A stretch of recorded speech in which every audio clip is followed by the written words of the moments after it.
All right, you said you had a story.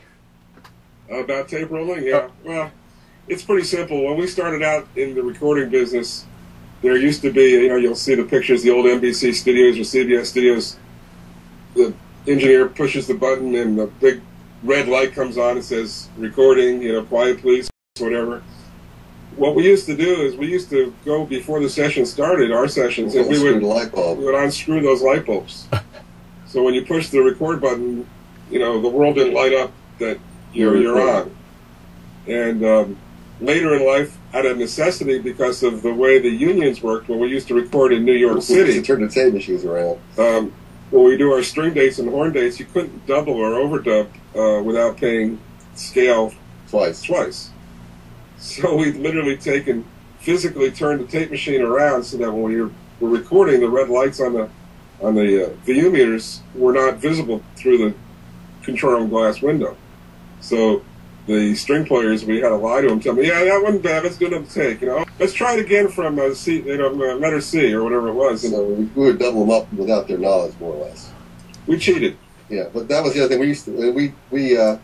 We learned actually from Stephen Stills to always keep the tape rolling, because you never know what kind of magic that you record. So with that, we always kept tape rolling all the time, and the band didn't know if we were recording or not. We never said let's start, stop. It was just back to the jam thing. Let's play. And that was it. It was one of our tricks is that we would often walk into the control room and casually just push record on the tape machine as we walked by it and continue out into the studio. So the control room was vacated. We weren't actually physically even in the control room while we were recording. So we were just hanging out in the studio with the band as a social event. And a lot of the jamming would just evolve, and we would just let it roll. And 20 minutes later, we would just casually walk back into the control room. Someone would play a lick that was great, and 20 minutes later, someone said, that lick you played? You think, no, I don't remember. And we could go back and find it, which was pretty good. Yeah, it's a trick that Stephen taught us to keep rolling it. He always used to say, tape is cheap.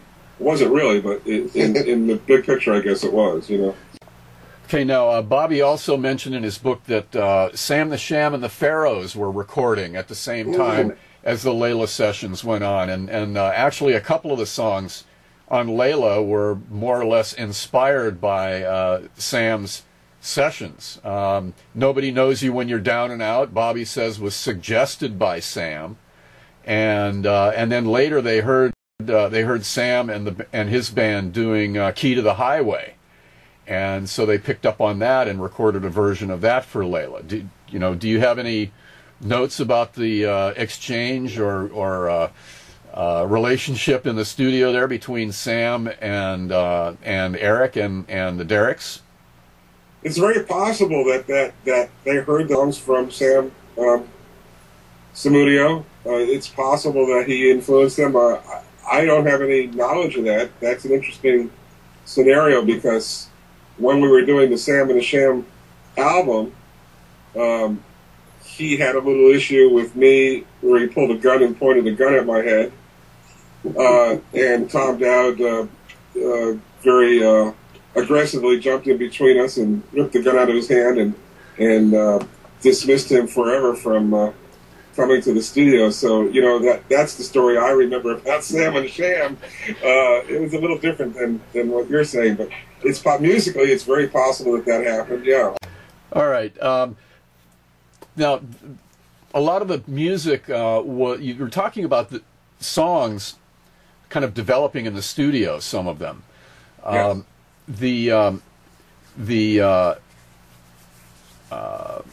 What's your favorite of the tracks on the album from a musical standpoint, and then maybe from how much fun it was to record? Well, my favorite's the one I know on the album, which is Layla.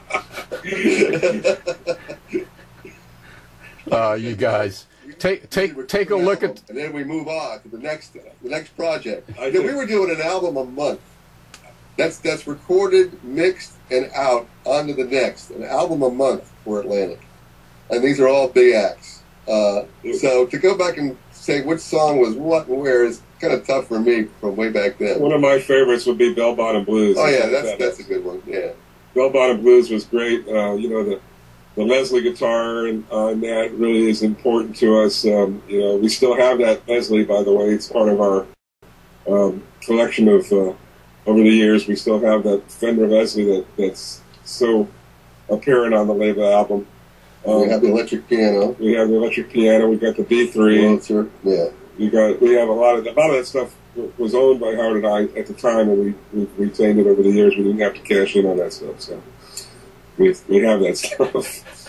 But the Bell Bottom Blues track is just magnificent. It's beautiful. I think Eric's vocal on it is some of his best ever, and it's just so from the heart. It's really a beautiful performance, and when we were learning from Tom about making records, part of what I think was so important in our learning was not only how to make the music and record the records, but what part the vocals played on the record.